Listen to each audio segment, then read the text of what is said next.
ሰንበት ትምህርት ቤት እናት ያገኘንብሽ ሕይወት ባንቺ ያደግን ልጆችሽ ፍቅረ እግዚአብሔር። በስመ አብ ወወልድ ወመንፈስ ቅዱስ አሐዱ አምላክ አሜን።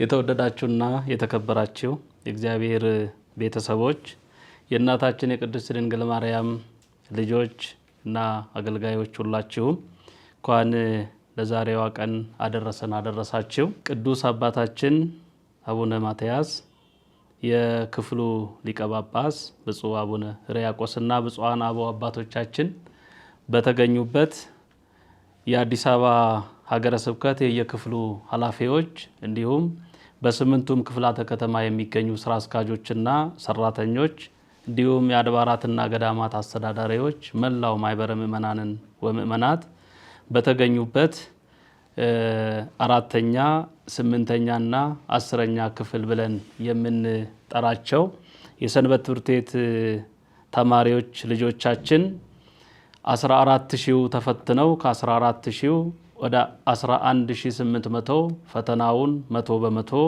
መስፈርቱን አሟልተው ያለፉት ልጆቻችን በደማቅ ስነ ስርዓት በሚሊኒየም አዳራሽ ስለሚመረቁ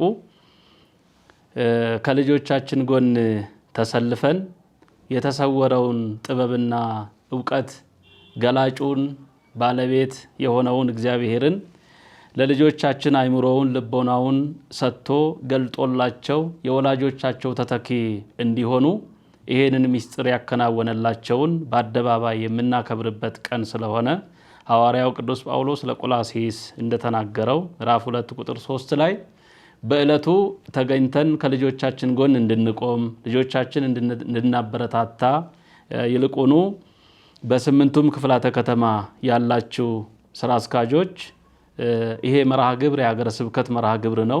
ቅዱስ አባታችን ከብፁዓን አበው አባቶቻችን ጋር ታድመው ልጆቻቸውን የሚባርኩበት የሚቀድሱበት በእምነታቸው በክራቸው በማይተማቸው የሚያጸኑበት ቀን ስለሆነ ይሄንን ታሪካዊ ቀን የክፍለ ከተማ ስራ አስኪያጆች በባለቤትነት ይሄንን ጉዳይ መርታችሁ ሀገረ ስብከቱ ደብዳቤ ባወረደው መሰረት ቀስቃሽ ሆናችሁ ልጆቻችሁን ይዛችሁ እንድትገኙ በዚሁ አጋጣሚ ጥሪ ማስተላለፍ እንፈልጋለን። ይልቁኑ የአድባራትና የገዳማት አስተዳዳሪዎች የህፃናትን ውሎ አዳር በአባቶች እግር ስር ተተክተው የነገዋን ቤተክርስቲያን በተሻለ መልኩ ዲጂታሉን ዓለም የዋጁ ያዩ የተገነዘቡ መንፈሳዊውንም ህይወታቸውን ከዘመናዊ ዕውቀት ጋር አዳብለው እንዴት መያዝ እንዳለባቸው ጠቢባን እንዲሆኑ በዕለተ ሰንበት ዕለት እየገባችሁ እየባረካችሁ ለዚህ ደረጃ የበቁ ልጆቻችሁን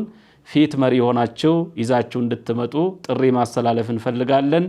በሌላ መልኩ ወላጆች እንቁ ልጆችን ወልዳችሁ ለቤተ ክርስቲያን ያስረከባችሁ ለቤተ ክርስቲያን የሰጣችሁ ወላጆች ከወዲሁ እንኳን ደስ አላችሁ እያልኩኝ በእለቱ ከልጆቻችሁ እንዳትለዩ እንዲሁም መላው በአዲስ አበባ የምትኖሩ የዚህ መልካም ዜና ባለቤቶች የሆናችሁ ደስ የምትሰኙ የተዋህዶን መስፋፋት የቤተ ክርስቲያናችንን መጠንከር የልጆቿን በሃይማኖት መጽናትና በወላጆቻቸው በአባቶቻቸው በካህናቱ በመምህራኑ እግር ስር ለመተካት የሚያደርጉትን ሩጫ አይታችሁ የተደሰታችሁ ሁላችሁም በሚሊኒየም አዳራሽ ተጋብዛችኋል።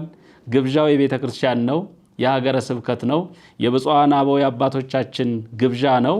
ቤተ ክርስቲያናችን ኑ በእለቱ ተገናኝተን ለልጆቻችን እግዚአብሔር ያደረገውን ድንቅ ስራ እንመስክር፣ ልጆቻችንን እናበርታ እናጠንክር ትላለች ቤተ ክርስቲያናችን። ይሄንን መርሃ ግብር ያዘጋጁ እንደ አዲስ አበባ ሀገረ ስብከት በሰንበት ትምህርት ቤት አንድነት ይሄ ቤት እያመሰገነ እያበረታ ለላቀ ስራ ለተሻለ አገልግሎት ትውልድ የሚበቃበትን ተተኪው ትውልድ የሚፈራበትን ስራ በርትታችሁ ጠንክራችሁ እንድትሰሩ እያሳሰብን ለነበረን ጊዜ ሁሉ ከልብ እግዚአብሔርን እናመሰግናለን። በእለቱ ተገኝተን እግዚአብሔርን ለማመስገን ያብቃን። ጥቅምት 30 የማይቀርበት ቀን ነው። ልጆቻችሁ በአደባባይ ይሞሸራሉ። በሚሊኒየም አዳራሽ እንገናኝ። ለቀጠሮ ያድርሰን። አመሰግናለሁ።